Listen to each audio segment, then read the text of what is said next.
ಆ ಬಳಸುವಿಕೆ ರಿಪೀಟೆಡ್ ಹೆಂಗಿರುತ್ತೆ ಅನ್ನೋದ್ರ ಬಗ್ಗೆ ಮಾತಾಡ್ತಿದ್ವಿ ನಾವು ಭಾಳ ಸಲ. ಕ್ಲೀಶೆ ಅಂತಂದ್ರಿ ನೀವು, ನೇಣಿಗೆ ಶರಣಾದ ಕುಟುಂಬ. ಆ ಮೊದಲನೇ ಸಲ ಬರೆದವನಿಗೊಂದು ಅದ್ಭುತ ಸರ್ ಅದು, ನೇಣಿಗೆ ಶರಣಾದನು ಅಂತ. ಎಷ್ಟು ಚಂದ ಬರದೆ ನಾನು ಅಂತ ಅನಿಸಿರುತ್ತೆ.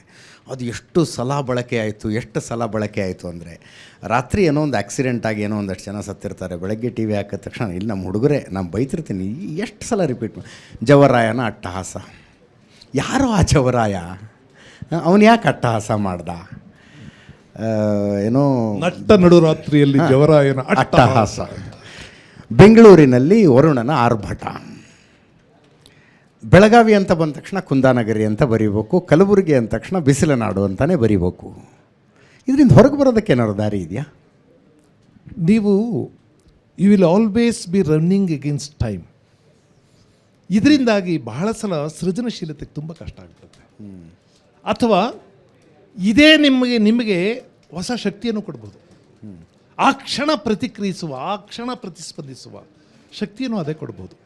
ಯಾಕೆಂದರೆ ಮನಸ್ಸು it's A very good servant. ನಾವು ಹೇಳ್ದಂಗೆ ಕೇಳುತ್ತೆ. ಬೇಗ ಉತ್ತರ ಬೇಕು ಅಂದರೆ ಬೇಗ ಕೊಡುತ್ತೆ. ಈಗ ನಿಮ್ಮ ಡೆಸ್ಕಲ್ಲಿ ಯಾರೋ ಕೆಲಸ ಮಾಡೋರು ಬೇಗ ರಿಪೋರ್ಟ್ ಬರೀಬೇಕು ಅಂದ್ರೆ ಬರೀತಾರೆ. ಹೌದು.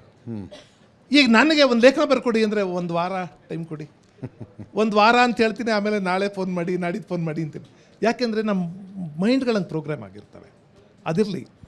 ಆದರೆ ಭಾಷೆ ತುಂಬ ಪರಿಣಾಮಕಾರಿಯಾಗಬೇಕು ಅಂದರೆ ಇದರಿಂದ ಹೊರಗೆ ಬರಲೇಬೇಕು. ಇದರಿಂದ ಹೊರಗೆ ಬರಲೇಬೇಕು. ಮನಸ್ಸು, ನಾ ಹೇಳಿದ್ನಲ್ಲ, ಕ್ಲೀಶೆಯನ್ನು ಬಳಸೋದಕ್ಕೆ ನಾಚಿಕೊಳ್ಳದೆ ಇದ್ರೆ ಹೊಸದು ಹುಟ್ಟೋದಿಲ್ಲ. ಎಸ್ ನಾಚಿಕೆ ಆಗಬೇಕು. ಮತ್ತು ಹಂಗೆ ಬರೀಬಾರ್ದು, ನಾನು ಬೇರೆ ಏನಾದರೂ ಹುಡುಕಬೇಕು ಅಂತ. ಹಂಗಿಲ್ಲದೆ ಇದ್ರೆ ನಿಮ್ಮ ಕ್ರಿಯೇಟಿವಿಟಿ ಟ್ರಿಗರ್ ಮಾಡೋಕ್ಕಾಗಲ್ಲ. ನಿಮ್ಮೊಳಗಿರೋ ಸೃಷ್ಟಿಕ್ರಿಯೆ ಅದು ಕೆಲಸ ಮಾಡಲ್ಲ. ಈಗ ಏನೇನಿದೆಯೋ ಅದನ್ನೇ ಬರಿತಾ ಕೂತ್ಕೊಬಿಡುತ್ತೆ. ಅದನ್ನು ಬೇರೆ ಥರ ಬರೀಬೋದು. ನೋಡಿ, ನಾನು ಯಾವಾಗಲೂ ಹಿಂದೆ ಪತ್ರಿಕೆಯಲ್ಲಿ ಒಂದು ಸುದ್ದಿ ಓದಿದ್ದೆ. ಅದು ಈ ಕಾಲದಲ್ಲಿ ಕಾಡಿಗೆ ಬೆಂಕಿ ಬಿದ್ದು ಕೋಟ್ಯಂತರ ರೂಪಾಯಿ ನಷ್ಟ ಆದ. ಕಾಡಿಗೆ ಬೆಂಕಿ ಬಿದ್ದರೆ ಅದನ್ನು ರೂಪಾಯಿಗಳಲ್ಲಿ ಹೇಳೋದು ಲೆಕ್ಕ ಆಗುತ್ತಾ? ಹೌದು. ಎಷ್ಟು ಜೀವಿಗಳು, ಏನೇನು ನಮ್ಮ ವಾತಾವರಣ, ವಾಯು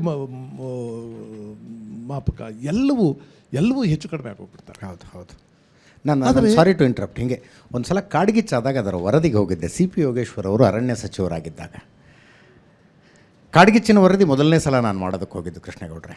ಅಲ್ಲಿ ಹೋದಾಗ ನಾನು ಕೇಳಿದೆ, ಆನೆಗಳೇನಾರು ಸತ್ತಿದ್ದಾವ, ಹುಲಿಗಳು ಸತ್ತಿದ್ದಾವ, ಚಿರತೆಗಳು, ಜಿಂಕೆಗಳು, ಆ ಲೆಕ್ಕ ಕೇಳ್ತಾ ಇದ್ದೆ.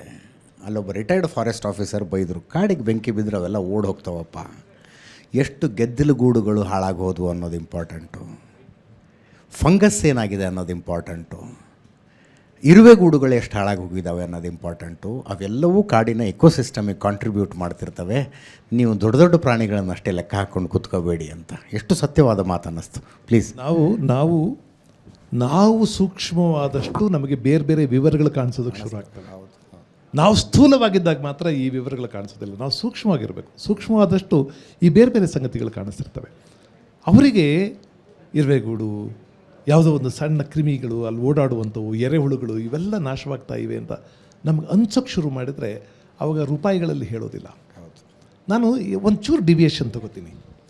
ನಮಗೆ ಈ ಆಧುನಿಕ ಕಾಲದ ಬಹಳ ದೊಡ್ಡ ವೀಕ್ನೆಸ್ ಏನಂದರೆ, ಎಲ್ಲ ನಷ್ಟವನ್ನು ಕರೆನ್ಸಿನಲ್ಲಿ ಹೇಳ್ಬಿಡೋದು. ಯಾರು ಎಷ್ಟು ದೊಡ್ಡವರು ಅಂತ ಹೇಳೋದಕ್ಕೆ ಮೀಟ್ರಲ್ಲಿ ಹೇಳ್ಬಿಡೋದು, ಎಷ್ಟು ತೂಕ ಅಂತ ಹೇಳೋದು KG ಟನ್ನಲ್ಲಿ ಹೇಳ್ಬಿಡೋದು. ಆದರೆ ಅದರಿಂದ ಆಚೆಗಿರುತ್ತೆ.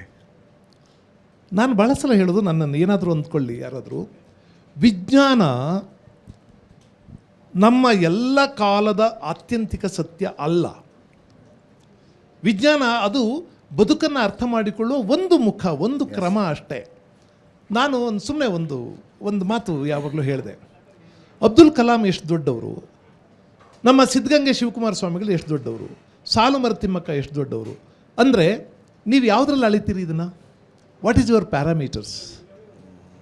ನಿಮ್ಮ ಯಾರ್ಡ್ ಸ್ಟಿಕ್ ಏನು?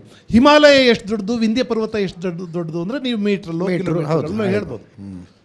ಅಥವಾ ಅರೇಬಿಯನ್ ಸಿ ಎಷ್ಟು ದೊಡ್ಡದು, ಶಾಂತಿ ಸಾಗರ, ಪೆಸಿಫಿಕ್ ಓಷನ್ ಎಷ್ಟು ದೊಡ್ಡದು ಅಂದರೆ ನೀವೇನೋ ಒಂದಿಷ್ಟು ಸ್ಕ್ವೇರ್ ಕಿಲೋಮೀಟರ್ಸ್ ಅಂತ ಏನೋ ಹೇಳ್ಬೋದು. ಆದರೆ ಐನ್ಸ್ಟೈನ್ ಎಷ್ಟು ದೊಡ್ಡ ವಿಜ್ಞಾನಿ, ಗೆಲಿಲಿಯೋ ಎಷ್ಟು ದೊಡ್ಡ ವಿಜ್ಞಾನಿ, ನ್ಯೂಟನ್ ಎಷ್ಟು ದೊಡ್ಡ ವಿಜ್ಞಾನಿ. ಏನು ಮಾನದಂಡ ಇಲ್ಲ. ಯಾವ ಮಾನದಂಡಗಳಿವೆ?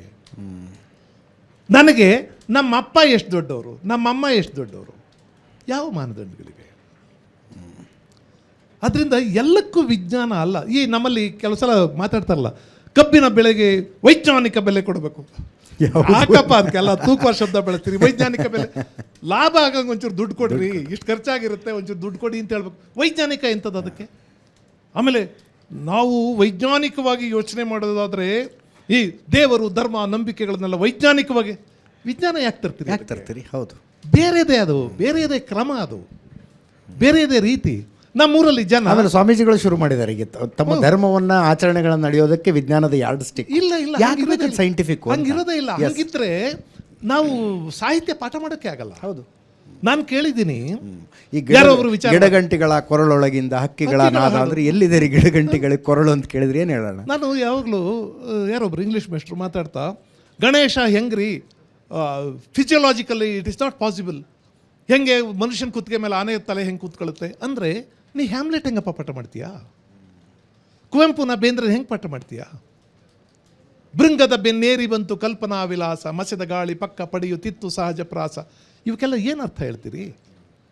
ಅರೆ, ನಾವು ಕಲೆಯನ್ನು ಗ್ರಹಿಸಬೇಕಾದಂಥ ದೃಷ್ಟಿಕೋನ ಬೇರೆ, ಆಧ್ಯಾತ್ಮಿಕ ಸಂಗತಿಗಳನ್ನ ಗ್ರಹಿಸಬೇಕಾದ, ತಾತ್ವಿಕ ವಿಷಯಗಳನ್ನು ಗ್ರಹಿಸಬೇಕಾದ ದೃಷ್ಟಿಕೋನ ಬೇರೆ, ವಿಜ್ಞಾನ ಬೇರೆ. ನಾನು ಅದಕ್ಕೆ ಹೇಳ್ತಿರೋದು, ವಿಜ್ಞಾನ ಈಗ ಹೆಚ್ಚು ಜನಪ್ರಿಯವಾದದ್ದು, ಆಧುನಿಕ ಕಾಲದಲ್ಲಿ ಹೆಚ್ಚು ಪಾಪ್ಯುಲರ್ ಆದದ್ದು, ಒಪ್ಕೊಳ್ಳೋಣ. ಆದರೆ ವಿಜ್ಞಾನವೇ ಎಲ್ಲ ಆತ್ಯಂತಿಕ ಸತ್ಯಗಳನ್ನು ಹೇಳೋದಿಲ್ಲ. ವಿಜ್ಞಾನದ ಪ್ರಕಾರ ಒಬ್ಬ ಮನುಷ್ಯನ ಬೆಲೆ ಎಷ್ಟು ಅಂದರೆ, ನಮ್ಮ ಶರೀರದಲ್ಲಿ 1-2 ಬಕೆಟ್ ನೀರಿರುತ್ತೆ, 10 ಮೊಳೆ ಮಾಡೋಕ್ಕೆ ಬೇಕಾದಷ್ಟು ಕಬ್ಬಿಣ ಇರುತ್ತೆ, ಒಂದು 10 ಅಡಿ ಗೋಡೆಗೆ 1000 ವರ್ಷ ಸುಣ್ಣ ಇರುತ್ತೆ, ಆಮೇಲೆ ಒಂದು 100 ಬೆಂಕಿ ಕಡ್ಡಿಗಳಿಗೆ ಹಾಕುವಷ್ಟು ರಂಜಕ ಇರುತ್ತೆ. ಇದೆಲ್ಲ ಲೆಕ್ಕ ಹಾಕಿಬಿಟ್ರೆ ಮನುಷ್ಯನ ಬೆಲೆ ಒಂದು 15-20 ರೂಪಾಯಿಗೆ ಮುಗಿದೋಗ್ಬಿಡುತ್ತೆ. ವಿಜ್ಞಾನ ಹೇಳೋದು ಇಷ್ಟೇ ಬೆಲೆ. ಹೌದು ಅಲ್ವಾ? ನಮಗಿಂತ ಇನ್ಯಾವುದೋ ಪ್ರಾಣಿ ಇನ್ನೂ ಹೆಚ್ಚು ಯೂಸ್ಫುಲ್, ಹೆಚ್ಚು. ಹೌದು, ಆದರೆ ಮನುಷ್ಯ ಬಹಳ ಅದ್ಭುತ, ಅತ್ಯಂತ ದೊಡ್ಡವನು ಅಂತೆಲ್ಲ ಯಾಕೆ ಹೇಳ್ತೀವಿ? ಅದನ್ನು ನೋಡಬೇಕಾದ ಕ್ರಮ ಬೇರೆ. ಬಹಳ ಚೆನ್ನಾಗಿದೆ. ವಿಜ್ಞಾನಿಯ ಅಭಿಪ್ರಾಯ ಬೇರೆ, ವಿಜ್ಞಾನದ ಅಭಿಪ್ರಾಯ ಬೇರೆ. ಹೆಂಗೆ? ವಿಜ್ಞಾನಿ ಅವನಿಗೆ ಎಲ್ಲವನ್ನೂ ಗ್ರಹಿಸಿ ಹೇಳ್ಬೋದು, ವಿಜ್ಞಾನ ಅದನ್ನು ಒಪ್ಪಲ್ಲ. ಈಗ Raja Ramanna for instance, Abdul Kalam for instance, ಅವರು ವಿಜ್ಞಾನ ಹೇಳುವುದನ್ನು ಹೇಳ್ತಾರೆ, ಆದರೆ ತಾನು ಹೇಳುವುದನ್ನು ಹೇಳ್ತಾರೆ. ತಾನು ಹೇಳುವಾಗ ಯಾವುದೋ ಫಿಲಾಸಫಿಯನ್ನು, ಯಾವುದೋ ಧಾರ್ಮಿಕತೆಯನ್ನು, ಯಾವುದೋ ಎಲ್ಲವನ್ನೂ ಗ್ರಹಿಸಿ ತನ್ನದು. ಆದರೆ ವಿಜ್ಞಾನ ಅದನ್ನು ಒಪ್ಪಲ್ಲ. ವಿಜ್ಞಾನವನ್ನು ಬಿಟ್ಟು ಬೇರೆ ಇನ್ನೇನು ಹೇಳ್ತಾರೆ ಅವರು. ಅದರಿಂದ ಒಂದು ಸಮಗ್ರವಾದ ದೃಷ್ಟಿ ನಮಗೆ ಬರಬೇಕಾದ್ರೆ ನಾವು ಎಲ್ಲ ಮಿತಿಗಳನ್ನು ದಾಟ್ತಾ ಹೋಗಬೇಕು, ಎಲ್ಲವನ್ನೂ ದಾಟಬೇಕು.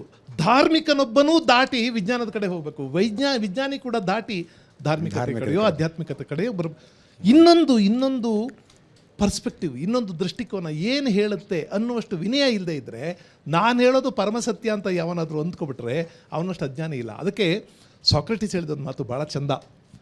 ಅವನನ್ನು ಆ ಕಾಲದ ಪರಮಜ್ಞಾನಿ ಅಂತ ಇದ್ರು. ಈ ಅಥೆನ್ಸ್ನಲ್ಲೊಂದು ದೇವತೆ ಡೆಲ್ಫಿ ಅಂತ, ಅದು ಜನಗಳ ಎದುರಿಗೆ ಪ್ರತ್ಯಕ್ಷವಾಗಿ ಈ ಕಾಲದ ಪರಮಜ್ಞಾನಿ ಸಾಕ್ರೆಟೀಸ್ ಅಂತ ಘೋಷಣೆ ಮಾಡಿಬಿಟ್ಟಿತ್ತಂತೆ. ಯಾರು ಕೇಳಿದ್ರು ಸಾಕ್ರೆಟೀಸ್ನ, ಸಾಕ್ರೆಟೀಸ್ ನೀನು ಜ್ಞಾನಿ ಅಂತಾರಲ್ಲ, ನಿಜಾನ? ಸಾಕ್ರೆಟೀಸ್ ಹೇಳ್ದ, ಹೌದು ಹೌದು ನಾನು ಜ್ಞಾನಿ ಅಂತ. ಕೇಳ್ತಾ ಇದ್ರು, ಇದು ಅಹಂಕಾರ ಅಂತ ಅನಿಸ್ಬಿಡ್ತು. ನಮ್ಮನ್ನೆಲ್ಲ ಕೇಳಿದ್ರೆ ಅಂಥದ್ದೇನಿಲ್ಲಪ್ಪ ಅಂತೀವಿ, ಇವನೇನೇನು ನಾನು ಜ್ಞಾನಿ ಅಂತಾನಲ್ಲ ಅಂತ. ಅವ್ರು ಕೇಳಿದ್ರು, ನೀನು ಹೇಗೆ ಜ್ಞಾನಿ, ನೀನು ಹೇಗೆ ಜ್ಞಾನಿ ಹೇಳೋದು? ಸಾಕ್ರೆಟೀಸ್ ಹೇಳಿದ ಒಂದು ಅದ್ಭುತವಾದ ಉತ್ತರ, ನಾನು ಹೇಗೆ ಜ್ಞಾನಿ ಎಂದರೆ ಈ ಜಗತ್ತಿನ ಹಲವಾರು ವಿಷಯಗಳಲ್ಲಿ ನನಗೆ ಯಾವ ಜ್ಞಾನವೂ ಇಲ್ಲ ಅನ್ನುವ ಜ್ಞಾನ ಇದೆ. Yes yes. ಈ ನಾನು ಪರಮಜ್ಞಾನಿ ಅನ್ನೋರೆಲ್ಲ ಅಜ್ಞಾನಿಗಳು ಮತ್ತು ಅವಿವೇಕಿಗಳು. ನನಗೆ ತಿಳಿದಿಲ್ಲ ಅನ್ನುವುದೇ ಒಂದು ಜ್ಞಾನ. ನನಗೆ ಗೊತ್ತಿಲ್ಲ ಅನ್ನೋದು ನನಗೆ ಗೊತ್ತು, ಆದ್ದರಿಂದ ನಾನು ಜ್ಞಾನಿ ಅಂತ. ಎಸ್. ನಮ್ಮ ಎಲ್ಲ ಸಂತರು, ಎಲ್ಲ ಋಷಿಗಳು ಎಲ್ಲಿಯೋ ಒಂದು ಕಡೆ ಮೌನವಾಗಿಬಿಡ್ತಾರೆ ನೋಡಿ. ಯಾಕಂದರೆ ಅವಾಂಗ್ಮಯವಾದದ್ದು, ಮಾತಿಗೆ ನಿಲುಕದ್ದು, ಅಥವಾ ನಮ್ಮ ಮನುಷ್ಯನ ಭೌತಿಕತೆಗೆ ಅರ್ಥವಾಗದ ಎಷ್ಟೋ ಸಂಗತಿಗಳಿಗೆ ಅವ್ರಿಗೆ ಅನುಭವ ಆಗಿರುತ್ತೆ. ಅದನ್ನು ಮಾತಲ್ಲಿ ಹೇಳೋಕ್ಕಾಗಲ್ಲ, ಸುಮ್ಮನಾಗ್ಬಿಡ್ತಾರೆ. ನಿನಗಾದರೆ ತಗೋಪ್ಪ, ನೀನು ಅನುಭವವಾಗಿ ಪಡ್ಕೋ ಅಷ್ಟೇ, ಮಾತ್ಗೀತಲ್ಲಿ ಹೇಳಿ ಟ್ರಾನ್ಸ್ಫರ್ ಮಾಡೋಕ್ಕಾಗಲ್ಲ ನಾನು.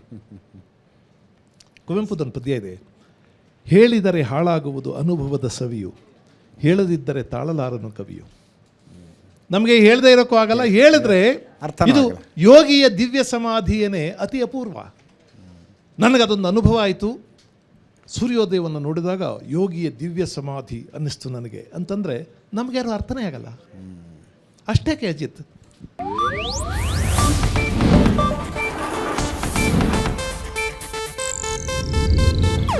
ಇದು ಏಷ್ಯಾನೆಟ್ ನ್ಯೂಸ್ ನೆಟ್ವರ್ಕ್ ಪ್ರಸ್ತುತಿ.